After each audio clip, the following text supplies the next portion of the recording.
2. Teaching in Sidon.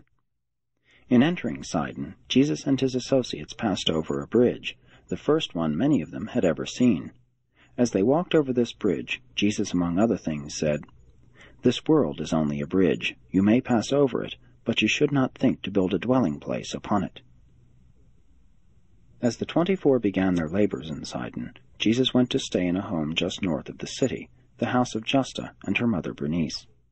Jesus taught the 24 each morning at the home of Justa, and they went abroad in Sidon to teach and preach during the afternoons and evenings.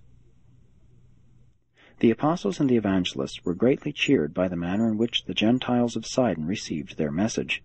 During their short sojourn, many were added to the kingdom.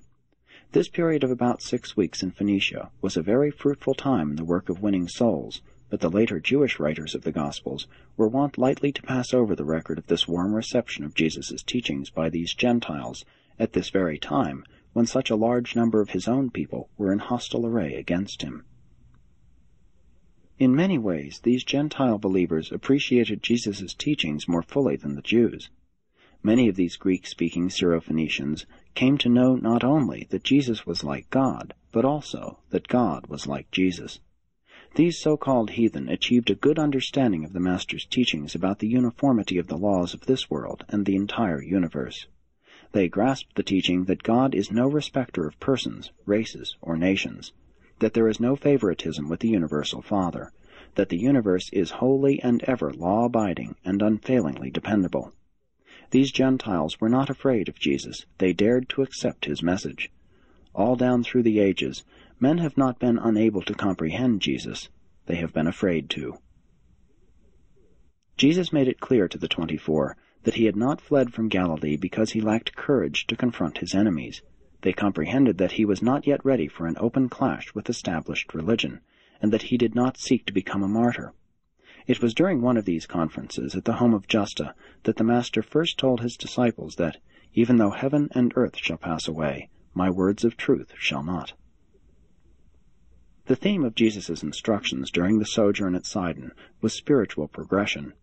He told them they could not stand still. They must go forward in righteousness or retrogress into evil and sin. He admonished them to forget those things which are in the past while you push forward to embrace the greater realities of the kingdom.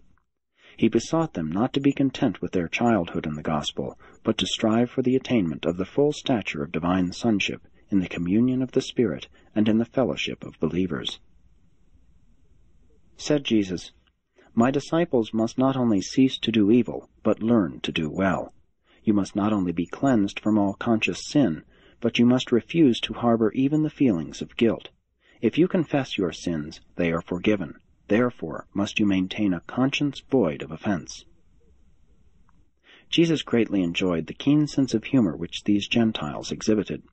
It was the sense of humor displayed by Norana, the Syrian woman, as well as her great and persistent faith, that so touched the Master's heart and appealed to his mercy.